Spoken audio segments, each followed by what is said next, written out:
જય શ્રી કૃષ્ણ મિત્રો, આપ જોઈ રહ્યા છો યુટ્યુબ. આપ સૌનું મારી યુટ્યુબ ચેનલમાં સ્વાગત છે. મિત્રો, આજે આ વિડીયોમાં આપણે સાંભળવાના છીએ ધનુ સંક્રાંતિ વિશે. સૂર્યનારાયણ દેવ જ્યારે એક રાશિમાંથી બીજી રાશિમાં પ્રવેશ કરે છે તેને સંક્રાંતિ કહેવાય છે. ધનુ સંક્રાંતિ તારીખ 16 ડિસેમ્બર 2025 સૂર્યનારાયણ દેવ વૃશ્ચિક રાશિમાંથી નીકળીને ધનુ રાશિમાં પ્રવેશ કરે છે.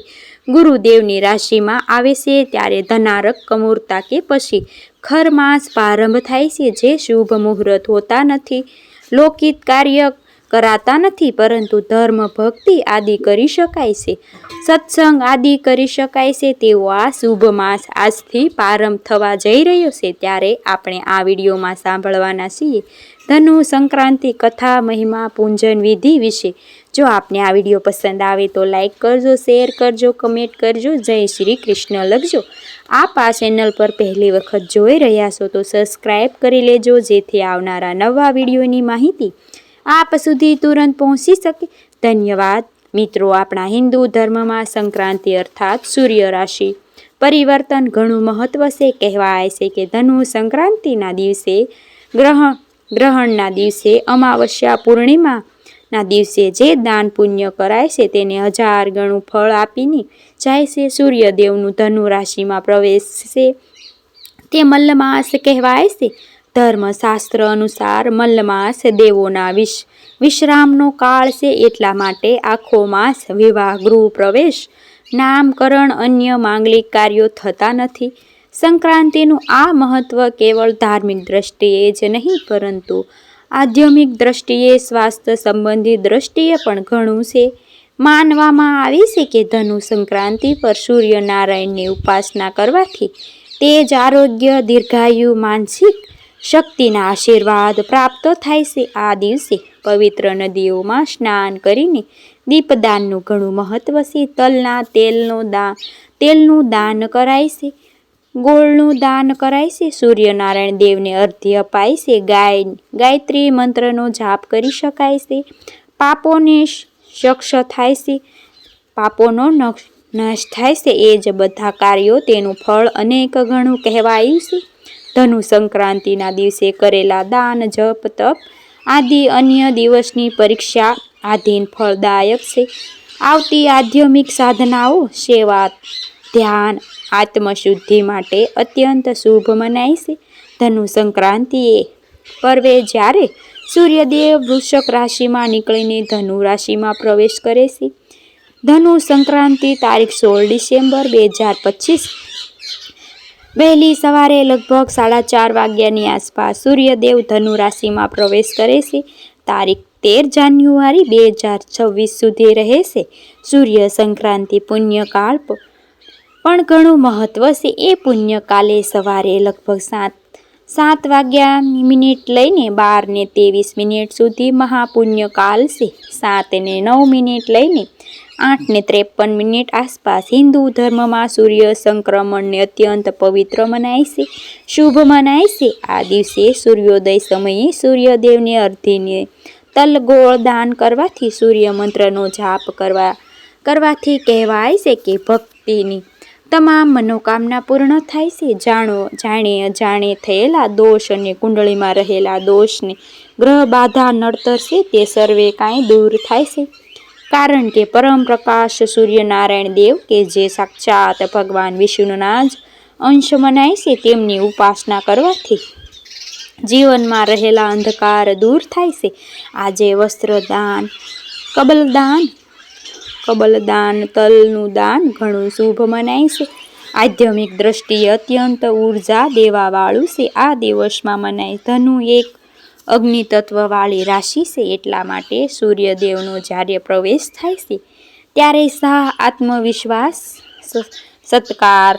સત્કારતાનો સંસાર થઈ જાય છે. જીવનમાં આ ઉપરાંત સ્વાસ્થ્ય, માનસિક બળ, નિર્મળ નિર્ણય લેવાની શક્તિ પણ પ્રદાન કરે છે.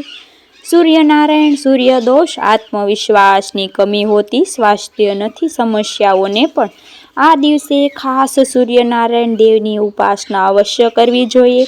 લાભની પ્રાપ્તિ થાય છે.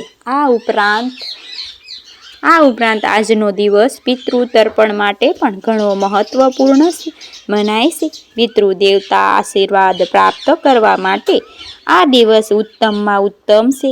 ઘર પરિવાર શાંતિ પ્રાપ્ત થાય છે. આજે કરેલા પિતૃ કાર્યથી પવિત્ર સંબંધોમાં સમાસ્ત દાંપત્ય જીવનમાં સંતુલા જીવનમાં સ્થિતિ લઈ જવા માટે આજે પિતૃ તર્પણ શ્રાદ્ધ પિંડ દાન પણ કરી શકાય છે. પિતૃ નિમિત્તે દાન પુણ્ય પણ કરાય છે. આધ્યાત્મિક સાધના ધ્યાન સૂર્ય નમસ્કાર કરીને તેનો અભ્યાસ કરીને શરીરના કોઈ પણ રોગ દૂર થાય છે. શરીરની સંતુલિત કરી શકાય છે.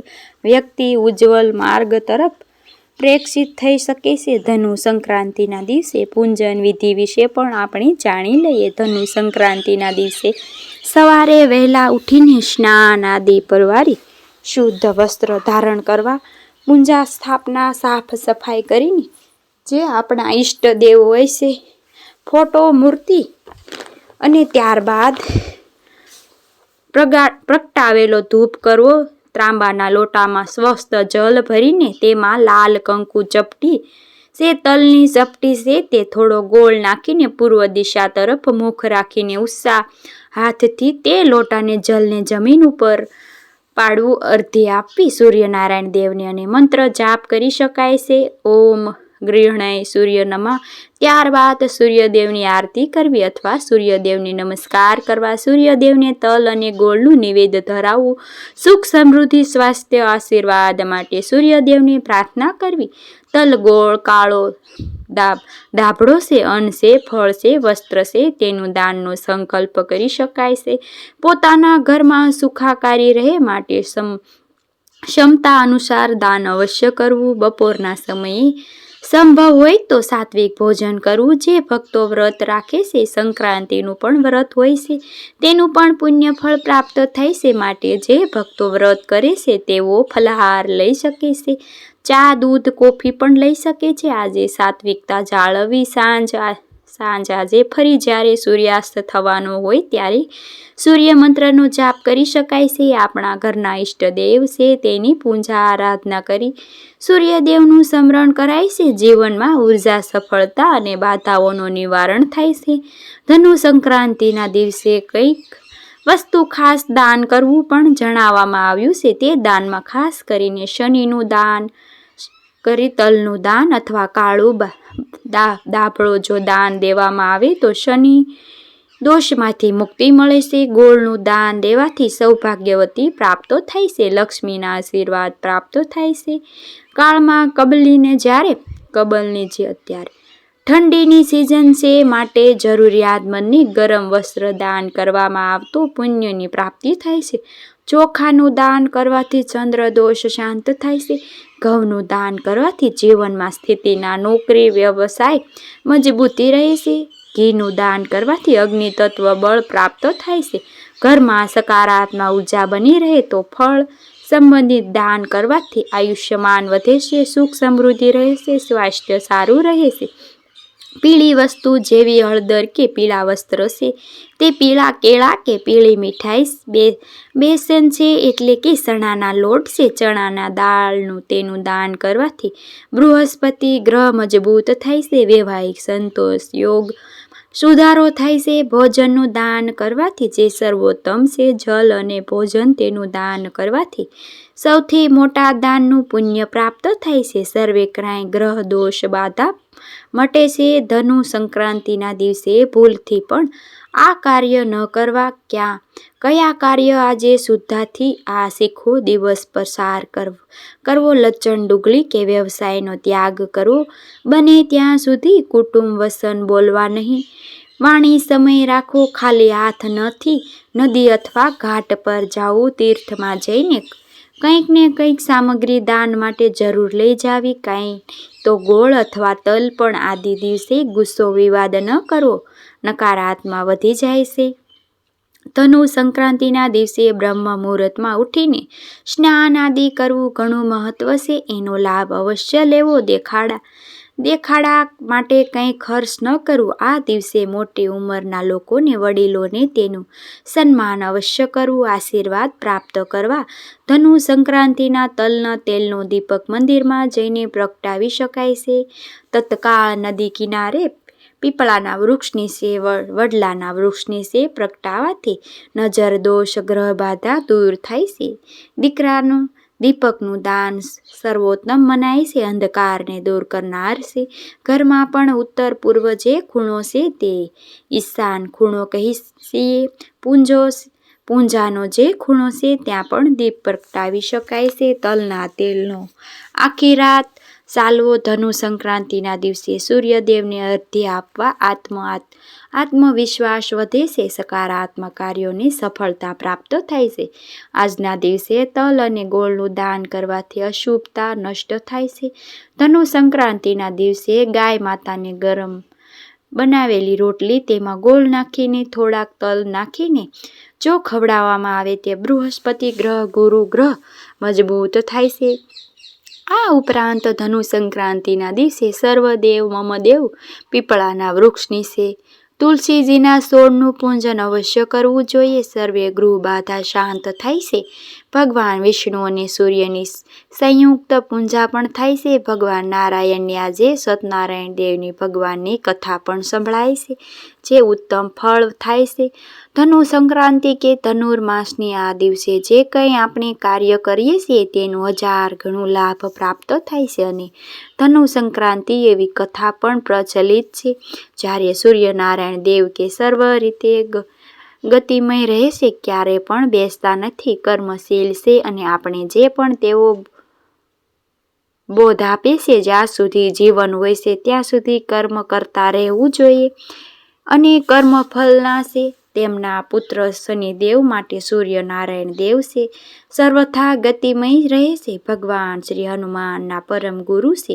તેવા સૂર્યનારાયણ દેવ એક વખત ફરતા ફરતા તેમને ઘોડો થાક લાગ્યો. હવે સૂર્યનારાયણ દેવ તો ગતિશીલ છે, એક જગ્યાએ ક્યારેય રોકાઈ શકતા નથી. એક વખત ઘોડાને થાક લાગ્યો હોવાથી તળાવ કિનારે બાંધ્યા.